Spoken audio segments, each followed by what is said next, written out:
your name? Bob Dean Kamara.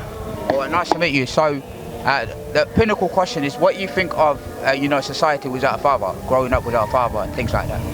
Well, I mean, we are talking about a welfare state system in the United Kingdom in the first place. So if we are talking about society where children growing up without father, then the mother has a role to play, and the state has a vital role to play in terms of supporting parents, in terms of looking at your bringing of the children and to look into things that are going wrong. But we have seen so many things today in society where parents haven't got right over the children. They got what they call defined as parental responsibilities. Right. So the government that have got right over these children, they should make sure that the resources are there to help those children to channel their wishes in terms of looking at education and after school. Now, when you look in the whole of United Kingdom today, they used to get all the centers for kids. All have closed down. So what do you expect? Kids are hanging out in the streets, nothing for them outside there, no place for them to chill out and so forth. So they develop what has been defined as subculture, because they haven't got anything to restore their energy, no place to go, to socialize and so forth. So those kids clubs that they used to get across the country all is being closed down. So this is the repercussion we are seeing today.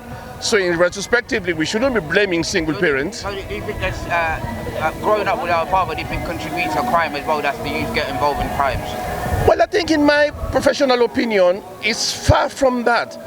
Every child is dependent on the upbringing.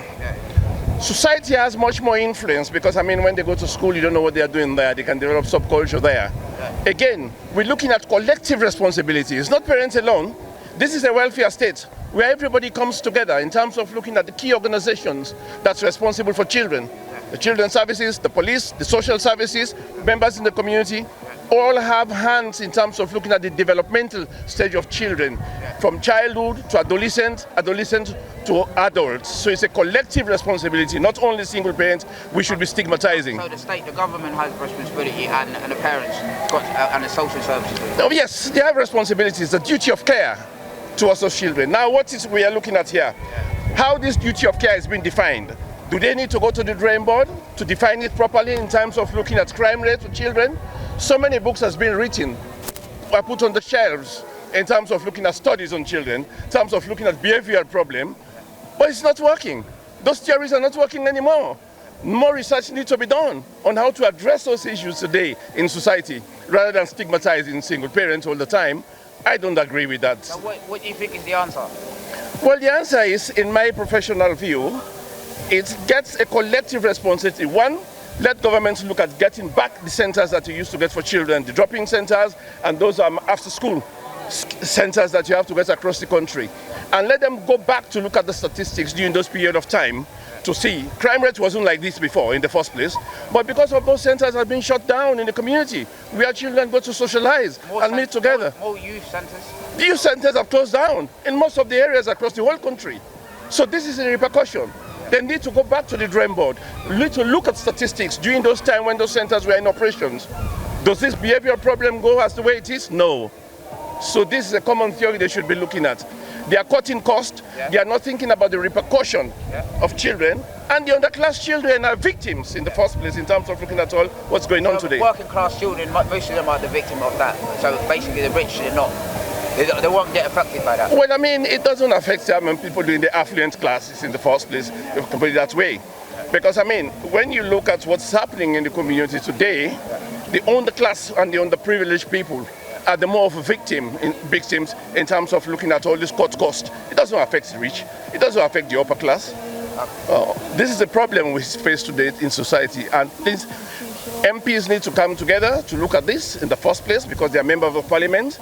To be holding, not only to be holding surgeries, they should be asking about these problems, they should be addressing these problems in parliament. They should be meeting together to put strategic measures in place. They should be meeting community members to think about what do they need. I used to be the chairman for the black and ethnic minority in Liverpool here for over 5 years. You understand? Oh yeah, because due to a period of time, and make sure that we come together. I suggested 5 subgroups which will look into crime reduction, education, housing, culture, and so forth. And it works very well with the Liverpool City Council and the Council for Voluntary Services, LCVS. So we work things well. Okay, last word then to sum it up for these people. Last word, what you got to say to that states the youth and single parents and people that were also not single parents. What do you got? Well, the message I got to them. Yeah. What I got, the first message I got is for the government to begin to address those issues, meet with members of the communities, listening to them, listening to single parents, listening to what those problems are, get the communities and different people providing resources to come together to look at how they can address these issues.